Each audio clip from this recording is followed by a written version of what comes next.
Hello everyone, कैसे हो आप सभी। आज के वीडियो में हम लोग बात करेंगे नेक्स्ट एग्ज़ाम को लेकर के। एक बड़ी चीज़ें जो बातें चल रही है उस पर बात करना बहुत ज़रूरी है दोस्तों। और ये जो पर्सन है ये ट्विटर हैंडल पे है और ये बंदे ने ट्विटर एक्स पे बहुत इंपॉर्टेंट और बहुत ही अच्छी बात लिखी है, तो मुझे लगा कि इस पे एक वीडियो बनाना चाहिए, लोगों को बताना चाहिए। और आप सबसे रिक्वेस्ट है कि ट्विटर पर जा कर के इस पर्सन को ज़रूर फॉलो कीजिए। ठीक है दोस्तों, यहाँ पर देखिए ये एक ज़रूरी खबर है जो मेन स्ट्रीम मीडिया से लगभग गायब है। बिल्कुल सही बात है, मेन स्ट्रीम मीडिया में कहीं भी देखने को नहीं मिलता है। मेडिकल एजुकेशन सिस्टम के साथ लाखों छात्रों के साथ मनमाने ढंग से खेला जा रहा है। अब मैं आपको बता दूँ 2000 अभी लगभग 55,000 स्टूडेंट इफेक्टेड होंगे जो इंटर्नशिप में हैं। उसके बाद 2000 जो 19 बैच के 60,000 बच्चे हैं और 2020 बैच के 60,000 बच्चे हैं। राउंड ऑफ द 1,80,000 के आसपास बच्चे हैं जो इफेक्टेड होंगे। अब NCISM ने नेक्स्ट एग्जाम पर निर्णय ले लिया है और ग्रेजुएशन की इसमें क्या है आपको समझाता हूँ दोस्तों। ग्रेजुएशन की पढ़ाई पूरी करने के बाद, फाइनल एग्जाम पास करने के बाद, इंटर्नशिप कंप्लीट करने के बाद आपको प्रैक्टिस और PG में एडमिशन लेने के लिए ये एग्ज़ाम पास करना होगा, जैसा किसी अन्य कोर्सेस में नहीं है। ये पहला सवाल है कि आखिर अन्य कोर्सेस में क्यों नहीं है, लेकिन सिर्फ मेडिकल सिस्टम में ही क्यों इंट्रोड्यूस करना है। तो सरकार का ये लॉजिक है कि हमको क्वालिटी डॉक्टर चाहिए, अनक्वालिटी डॉक्टर नहीं चाहिए। अब मेरा सवाल है कि कॉलेज में, हॉस्पिटल में पेशेंट नहीं है, कॉलेज में फैकल्टी नहीं है, इंफ्रास्ट्रक्चर अच्छा नहीं है, इंस्ट्रूमेंट एंड मशीनरी उतना अच्छा नहीं है, इन सारी चीज़ों कमियां को आप पूरा नहीं करो लेकिन एग्जाम ले लोगे तो क्वालिटी डॉक्टर आ जाएगी। मेरा सवाल ये गवर्नमेंट से है। गवर्नमेंट ये सारी चीज़ों को ठीक नहीं करेगी लेकिन एग्जाम लेने से क्वालिटी आ जाएगी। बाहर गवर्नमेंट, बाहर सिस्टम। ठीक है, दूसरा सवाल यहाँ पर इन्होंने ये किया है कि नोटिफिकेशन जब ये 20 दिसंबर 2023 को लागू किया था कि उसके बाद जो भी बच्चे इंटर्नशिप शुरू करेंगे उनको एग्ज़ाम देना होगा। इसका मतलब है 2018, 17, 16 अलग अलग बैच के बच्चे देंगे। बहुत सारे बच्चे हैं जो 2018 बैच के ही हैं, 2019 बैच के, जिनका 26 दिसंबर से इंटर्नशिप शुरू हुआ है उनको भी देना है, जिनका 22 दिसंबर से उनको भी देना है। और सेम बैच के बच्चे, कुछ बच्चों का 15 दिसंबर से हुआ है, कुछ का 22 दिसंबर से, उनको भी देना है। तो ये अलग अलग बैचेस पे इनका कोई जवाब ही नहीं है, ना बिना तर्क संगत चीज़ों को NCISM लागू करने में लगी हुई है। अब इसमें इशू क्या है कि NCISM को भी पता है कि अलग अलग यूनिवर्सिटी में सेशन टाइम पे नहीं चल रही है, इसीलिए ये अपना बैच ना बोल करके ये डेट बाय डेट पे जो खड़े हैं, जो कि बिल्कुल गलत है। इनको इस पर एक बार सोचना चाहिए। उसके बाद नेक्स्ट आता है तीसरा सवाल कि सारे बैच ने जो भी एडमिशन्स लिया था, ओल्ड बैच वाले बच्चे, उनको ये सारी चीज़ें की जानकारी नहीं थी कि नेक्स्ट एग्ज़ाम देना है या कोई एग्जिट एग्ज़ाम देना है ऐसा।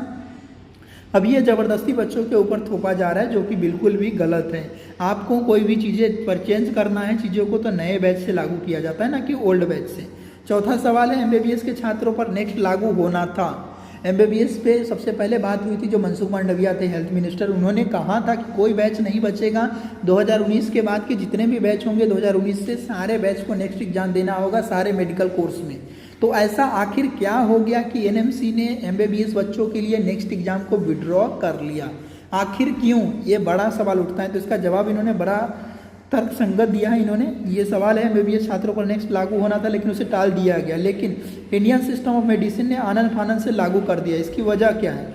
ये वजह है कि बड़े बड़े अधिकारी और मंत्री के बच्चे MBBS कोर्स में जाते हैं, अल्टरनेटिव मेडिसिन में नहीं जाते। ये बात बिल्कुल लॉजिकल इन्होंने पूछा है और बिल्कुल सही पूछा है, क्योंकि ये सवाल उठता है दोस्तों कि MBBS में जब विड्रॉ कर सकते थे, आप आयुष कोर्सेज में विड्रॉ कर सकते हैं। आयुष कोर्सेज में इसीलिए विड्रॉ नहीं कर रहे हैं क्योंकि बड़े बड़े अधिकारी, मंत्री और बड़े बड़े पैसे वाले लोगों का बच्चा आयुष कोर्सेज में नहीं आते हैं। आपका MBBS कोर्स में जाते तो उसको विड्रॉ कर लिया, और यहाँ आयुष कोर्सेज में जो गरीब का बच्चा है उसको क्वालिटी के नाम पर मार दो। मैक्सिमम 99% बच्चे डिप्रेशंस में हैं आयुष के और आयुर्वेद के। जो ओल्ड बैच वाले हैं, न्यू बैच वाले हैं, 2023 से पहले वाले सारे बैच वाले डिप्रेशन में हैं। ठीक है दोस्तों, उसकी कोई नहीं सुन रहा है। पांचवा सवाल यह है कि सारा बच्चों पर क्यों? अगर कॉलेज में 50% से ज़्यादा बच्चे नेक्स्ट परीक्षा में उत्तीर्ण नहीं होते हैं तो NCISM उस कॉलेज पे कार्रवाई करेगा? ये बहुत ही बड़ा सवाल है। क्या सबसे बड़ी बात, अगर किसी कॉलेज में से 50% से ज़्यादा बच्चे नेक्स्ट परीक्षा में पास नहीं होते हैं तो क्या NCISM उन बच्चों का फीस वापस करवाएगा? उन बच्चों को उस कॉलेज पे फाइन लगाएगा? उस कॉलेज की एफिलिएशन कैंसिल करेगा? उस कॉलेज पे कोई एक्शन लेगा? ये जवाब दे NCISM नहीं करेगा। क्यों? क्योंकि वो कॉलेज किसी नेता और मंत्री का या बड़े बड़े पैसे वाले लोगों का है। NCISM इसको लेकर के कोई रूपरेखा नहीं बनाई। अगर आपको पूरा चेंज करना है तो पूरी सिस्टम में बदलाव कीजिए ना।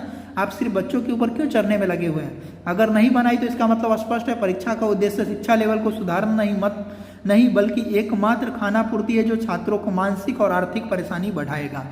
अब मान लीजिए नेक्स्ट एग्जाम होगा तो 5,000 रुपया तक 2-3 हज़ार रुपये तक एग्जाम फीस होगा, आने जाने में 2-3 हज़ार, टूटा मोटा मोटी 5,000 रुपये खर्चा होगा। कोई बच्चा किसी को कोचिंग ज्वाइन करेगा, वहाँ पे 10-15-20 हज़ार रुपये में मुंह खोले हुए बैठे हुए हैं। जो पीजी किए हुए बंदे हैं जो कोचिंग चलाते हैं IPGT का, वो मुंह खोल के बैठा हुआ है बेशर्मों की तरह कि उसको नेक्स्ट एग्जाम लागू हो जाए और हम करोड़ों कमाएं। थोड़ा भी शर्म उसके अंदर में नहीं है, उन लोगों के अंदर में। तो इस पे क्या होगा, बच्चों के ऊपर आर्थिक परेशानी तो होगा ही और मेंटली काफ़ी बच्चे परेशान होंगे। सरकार को चाहिए कि इस नोटिफिकेशन को तत्काल रद्द करे, अगर करना है तो नए सत्र से इसकी शुरुआत करें और परीक्षा के सही उद्देश्यों को स्पष्ट करें।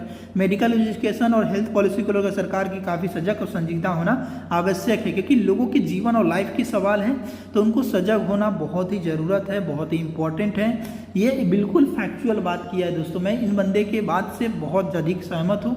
इनका जो ट्विटर हैंडल है, अनुज कुमार का ट्विटर हैंडल है, ठीक है, क्रेनियोफेशियल सर्जन है, इन्होंने बहुत फैक्चुअल बात कही है, ठीक है दोस्तों। तो इस बात से मैं भी इत्तेफाक रखता हूँ। आप लोग क्या सोचते हो कमेंट करके ज़रूर बताइए दोस्तों, और ट्विटर पर है तो इस बंदे को ज़रूर फॉलो कर लीजिए। Thank you so much.